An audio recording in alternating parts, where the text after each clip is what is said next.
For studying the morphological characteristic of pathogenic microorganism of a particular disease, it is very important to get a pure culture. किसी भी pathogenic micro organism का अगर हम morphology देखें, उसके structure देखें तो हमें उस स्ट्रक्चर को देखने के लिए हमें प्योर कल्चर चाहिए. प्योर कल्चर यानी कि only and only that particular micro organism चाहिए. एक साथ 10 माइक्रो ऑर्गेनिज्म जो है अलग अलग उस प्लेट के अंदर या उस डिजीज़ में नहीं दिखने चाहिए. For studying the morphological characteristic of pathogenic organism of a particular disease, कोई डिजीज़ है तो उस particular disease के माइक्रो ऑर्गेनिज्म को देखने के लिए it is very important to get a pure culture. हमें प्योर कल्चर की आवश्यकता होती है.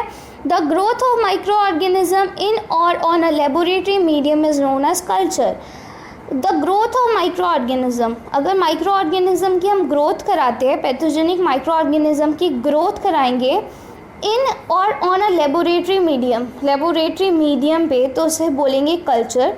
यानी कि लेबोरेटरी में अगर हम माइक्रो ऑर्गेनिज्म की ग्रोथ कराते हैं, उनको नंबर को बढ़ाते हैं, उनके नंबर को इंक्रीज करते हैं, तो उसे कहेंगे कल्चर.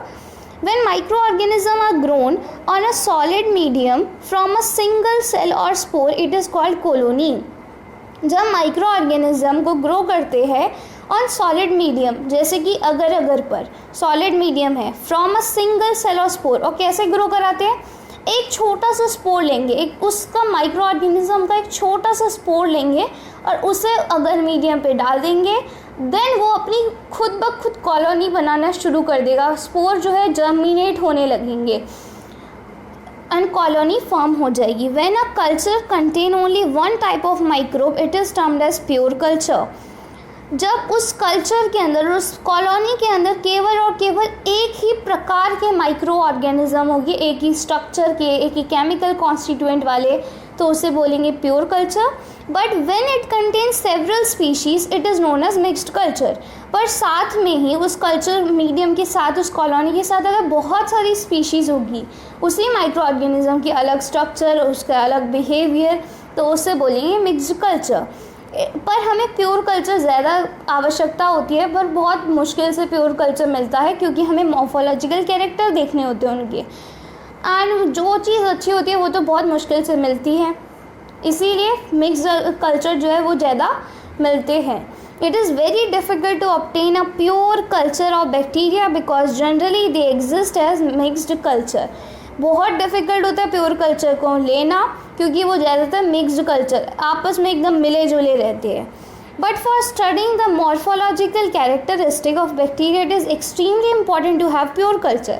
पर अगर हमें मॉर्फोलॉजिकल कैरेक्टर, उसका स्ट्रक्चर देखना है, तो प्योर कल्चर की होना बहुत ज़रूरी है. Of an organism, the pure culture of microorganism can be obtain by growing an aliquot portion of the specimen containing bacteria on a suitable culture media which include nutrient broth, nutrient agar, semi solid agar, peptone agar, blood agar, chocolate agar and serum अलग agar. अब ये क्या बोल रहे हैं, अगर हमें pure culture चाहिए माइक्रो ऑर्गेनिज्म का, हमें उन्हें सेपरेटली ग्रो करना पड़ेगा. यानी कि एक स्पोर ले लेंगे हम उस माइक्रो ऑर्गेनिज्म का, देन इन मीडिया पर, इन कल्चर मीडिया पे हमें उन्हें ग्रो कराना पड़ेगा लेबोरेटरी में, लेबोरेटरी के अंदर. जैसे कि न्यूट्रिएंट ग्रोथ पे हम ग्रो करा सकते हैं उस पर्टिकुलर स्पोर को, न्यूट्रिएंट अगर पर, सेमी सॉलिड अगर पर, peptone water, blood agar, chocolate अगर, सीरम अगर, इन सब चीज़ों पे हम उसे कल्चर करा सकते हैं बैक्टीरिया को. इन ब्रोथ पर, इन अगर प्लेट्स पर ओनली एंड ओनली बैक्टीरिया ही को हम कल्चर करा सकते हैं, क्योंकि हमने नेक्स्ट क्लास में पढ़ा था, इससे बिफोर वाली क्लास में, कि जो वायरसेस होते हैं वो ग्रो नहीं कर पाते इन न्यूट्रिएंट मीडिया के ऊपर या इन कल्चर मीडिया के ऊपर, क्योंकि उनके अंदर मेटाबॉलिक मशीनरी प्रेजेंट नहीं होती है, वो खुद रेप्लिकेट नहीं कर पाते. इसीलिए उन्हें होस्ट की, किसी लिविंग होस्ट की ज़रूरत होती है रेप्लिकेशन के लिए, अपने कल्चर को बढ़ाने के लिए. For isolation of pure bacterial culture a number of method, जैसे कि डायरेक्ट ट्रांसफ़र टेक्निक.